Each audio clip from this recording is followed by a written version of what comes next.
What's going on, y'all? Glad y'all tuned in today. We're gonna have a real discussion. We're gonna talk about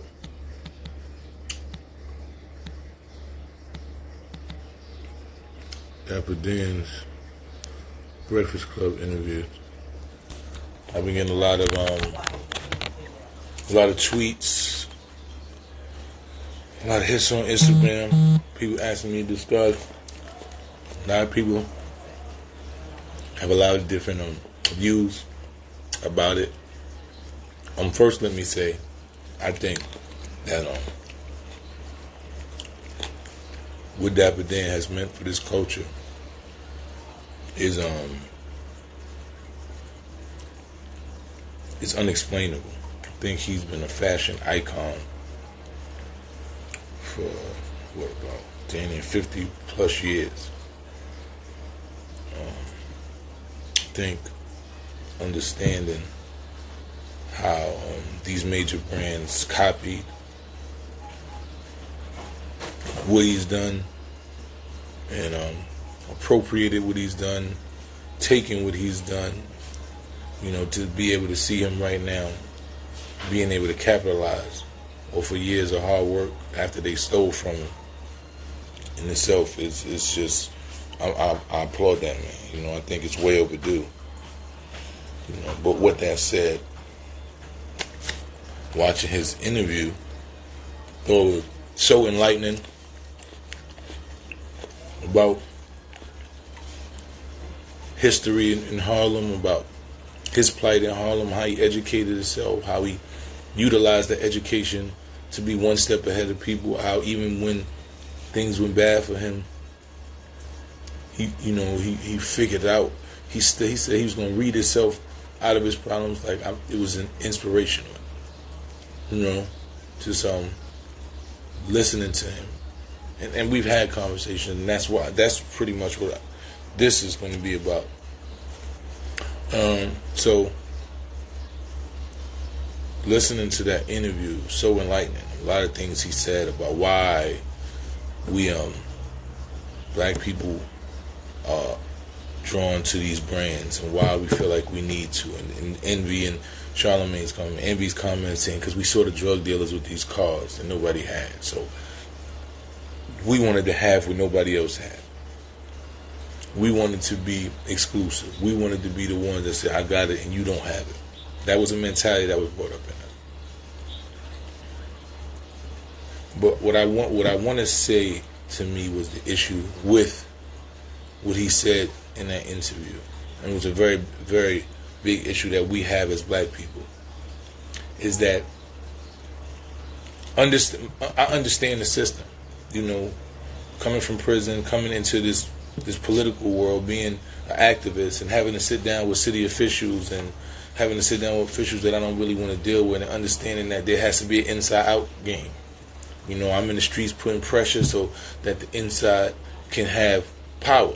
I have friends who are politicians, and I don't put them in a position to do the shit that I gotta do. We understand our roles. They understand that.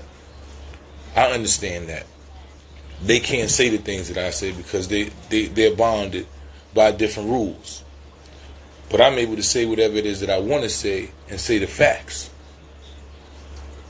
And able to support them by saying facts that they can say, and we play a game understanding that, listen, these are people I have relationships with.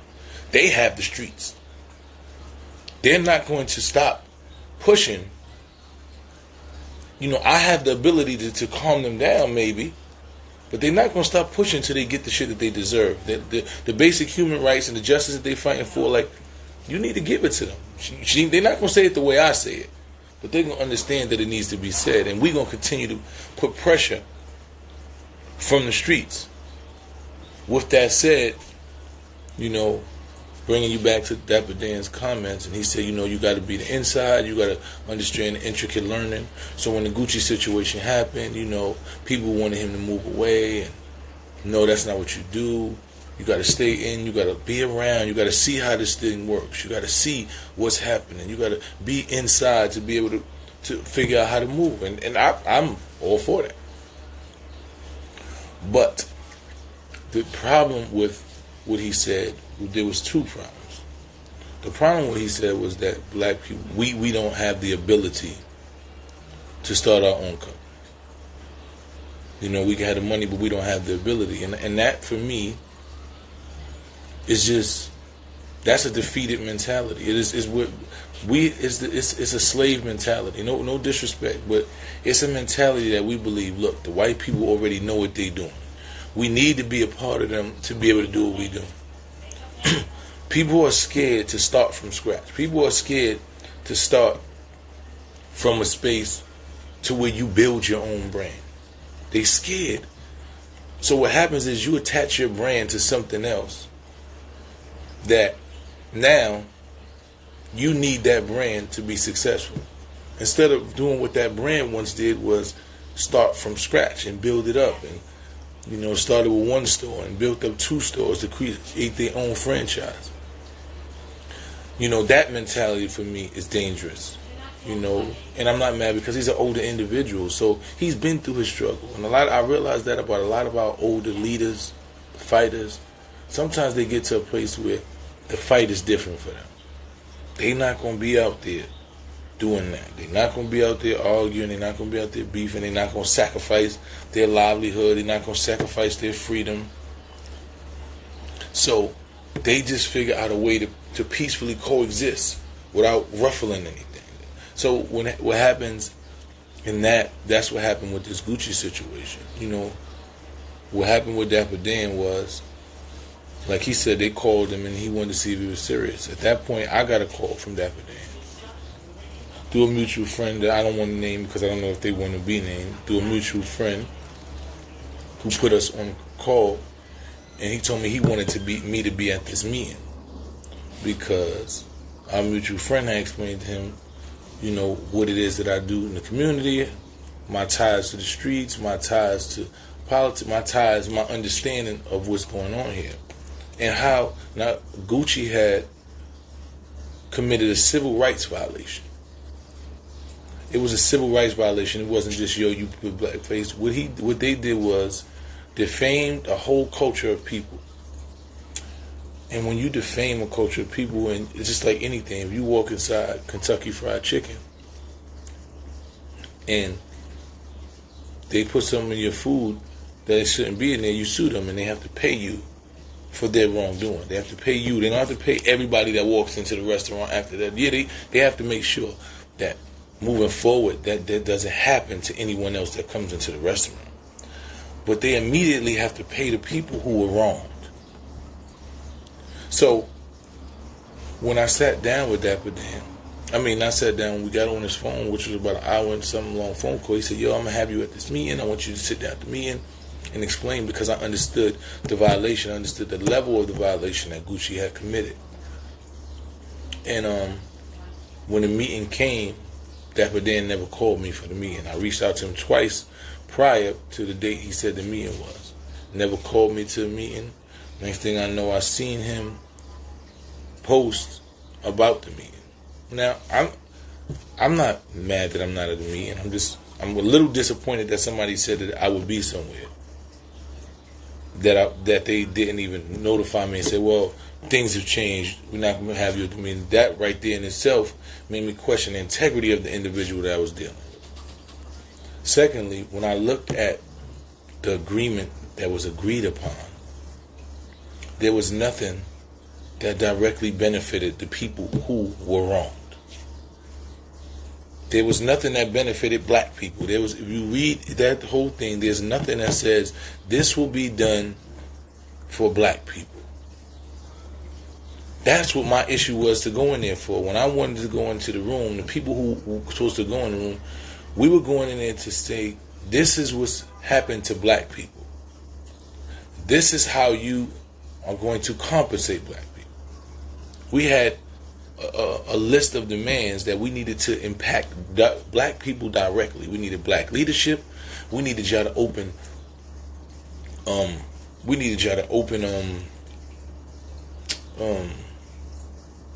what is that? We need y'all to open factories, a factory where black people will be employed. We needed y'all to have diversity training. We needed black people to be in certain positions. We needed direct things that were going to impact and affect and benefit black people. The same people who were wronged and disrespected and culture had been diminished. This is what we needed. I didn't tell a man to leave Gucci. I never said, yo, you need to leave Gucci. No. You have a position now. You have made yourself pretty much a franchise face of a brand. You have the ability to sit down with these people and make real demands because they made real mistakes. Dapper Dan was unwilling to do that. Dapper Dan got on the phone with me after he had a conversation, after he did this meeting, and I sat down and explained to him what we should have been requiring that Gucci did, and he said, well, they're not going to do that. So I'm just going to get out of it. So my thing is, you were afraid to ask the people for what you know that we deserved as black people. Not that we told you to quit. You didn't even want to go in there and say, yo, look, this is what the people want. I'm the representative of the people. This is what the people are saying. You were too scared to have a conversation with these people and say, hey, this is how the culture feels. The culture which represents me, that I represent, who supports me, who made this brand what it is, this is what they feel. This is what they require. This is what the people who are on the streets with that culture, the people who are fighting for us daily, that are risking their lives, that know, that are day to day with that culture, this is what those people want. The man wouldn't even have that conversation.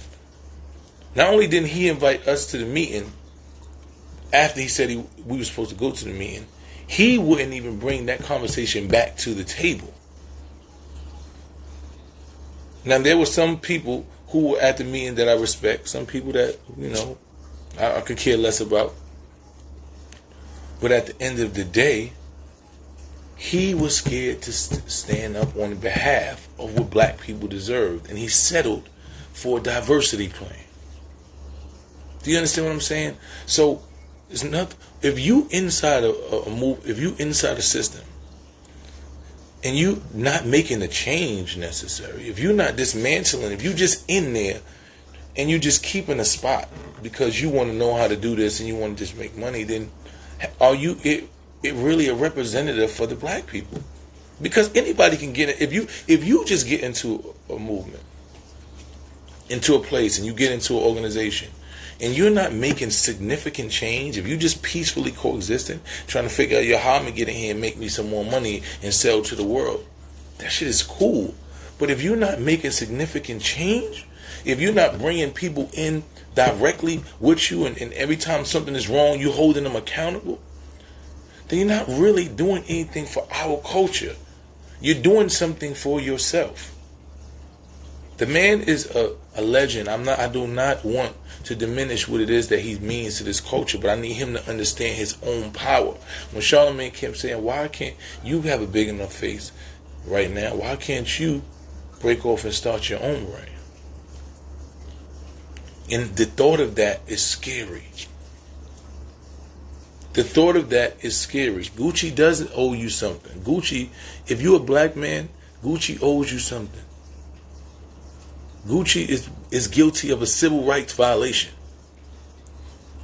Just like any other violation, when you are violated, if the police beat you up and you file a complaint, they pay you for their wrongs.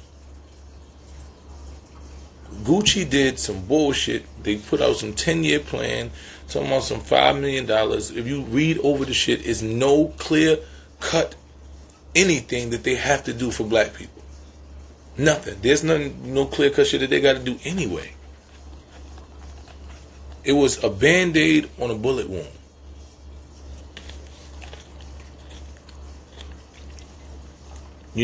So this is where my issue was. I just want you to know, as the younger generation, do not limit your greatness. Do not limit what it is that you can do. Do not let somebody tell you that you can't do something because they couldn't do it or wasn't willing to do it. I know a lot of people started their own and built from the bottom and got way more than most people have. This mentality comes from slavery that the white man's ice is colder.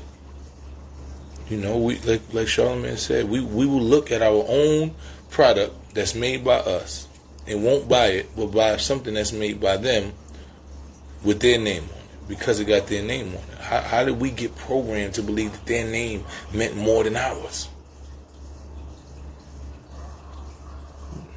You know, I don't want a handout. If you wrong me, sir, if you wrong me and you do something wrong to me, if you violate me the same way that the white people do, when you do something wrong, they sue you. They continue to make millions and billions of dollars from wrongful suits. From suits where somebody did something wrong. It's people who live their life suing people. Every time you do something wrong and you go against the law, they make sure that you pay them. So why shouldn't we be compensated and paid when we are wrong? I don't want no handout.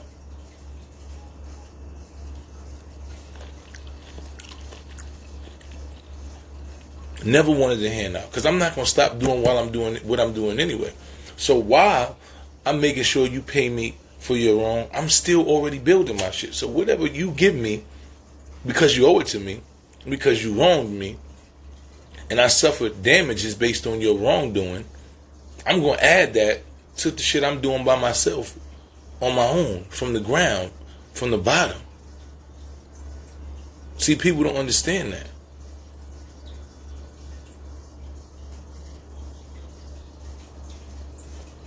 Mysonne, I love the passion you have for uplifting us. It just seems to me that you feel people don't agree with. And I don't feel that they're wrong. I just feel like their position. Whether you wrong or right, I'm gonna be strong in my position. If you don't have to agree with me, but if you don't agree with me, for me, right, you got to give me facts. Because I don't just talk bullshit. I don't just talk what I think. I talk what I know. I give you tangible, step by step, why I believe what I believe. So if you come to me with some shit that's not even logical and just say you just don't believe me, then I can't even have a conversation with you. If you just screaming in the camera, oh yo, fuck that, because you want attention, that's not the person I am. That's not what I do. You know, so I apologize if you feel that I think everybody's wrong who don't agree with me. No. If we having a debate, if I feel a way, there's a reason why I don't feel the way you feel. And I'm able to explain that. If you don't feel the way I feel, you're not able to explain it, and you're just saying, yo, nah, you just wrong, then I don't need to talk to nobody. Yeah, I'm talking about a legend because even legends make mistakes. Sometimes you got to tell them. You know, like he said, sometimes I got to ask my grandkids, yo, what's that the thing about? When you get to a certain stage, I go talk to my kids, talk to my nephews, talk to my brothers about shit I don't know. So when you don't know something, or you remove your mentality from the basic ground up thinking, then sometimes you need to be pulled back. You know, so much love to Dapper Dan, but what I want to say is, man, there's a mentality not to, you know, it's the same thing like the police.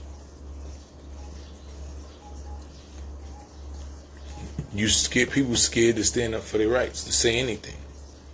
Don't get violent, but know your rights and say, hey, look, I have the right to do this, and I have the right to do that. I have the right to do this, or I have the right to do that. Say that. It's just like Dapper Dan should have sat up in that meeting and spoke on behalf of the people who support him. Not just let them tell him, yo, this is what we're going to do. There wasn't even, listen to me, there was not even a negotiation process. Just think about it. Just think about it. You went to a meeting, there was a public outroar. Public, all over the world, outcry, yo, Gucci this and that. You sat down in one meeting and came up with a total plan that they put forth. Where was the negotiation process?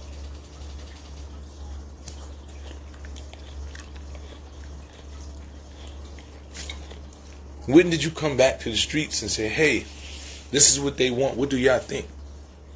When did you, who was the representative for the people on the streets? The people from hip-hop, the culture that represents you. Who was their young representative? Like, I know a lot of people that were in that room, but there's nobody that looked like me or represented where I come from was in that room. Just nobody. It's none of us. You know, you talk about T.I. and all that. We were the people who were outraged, who called for a boycott of Gucci. How was none of the people that called for the boycott of Gucci involved in how you compensate the people? How did that make sense to Dapper Dan as being an OG? Not to sit down, even if they didn't call him the moon, to come back and sit down with us and say, yo, Young Bloods, so what do y'all want? You know, what do you think it's going to take for us to get to the right level with Gucci? There was none of that. So, as much as we want to sit there and respect Dapper Dan and respect what he represents and what he's done, you still got to call out the wrongdoing. You got to call out the short steps. You got to call out where he missed the mark and where he's continuing to spread a mentality that is going to hurt us. We don't have to attach ourselves to none of these brands. We don't. We can be global without these brands. You can do the same shit, you know, the same shit Frank Lucas did. Frank Lucas took a trip and met with people. These brands got spreaded because they did groundwork. They did groundwork from the bottom, not attached to anything else. And continue to grow. Continue to grow and spread this shit one by one. And it took years. It don't take 2 or 3 days. You have the ability to do that. The same way hip-hop has become a global market. They are independent artists who have a global appeal, who have never attached themselves to a major. And they have a global appeal. We have the internet, which reaches the world, which reaches everywhere in the world. You have the ability to reach everyone in the world with whatever it is that you're trying to sell. Do not allow anybody, anything to tell you that you can't.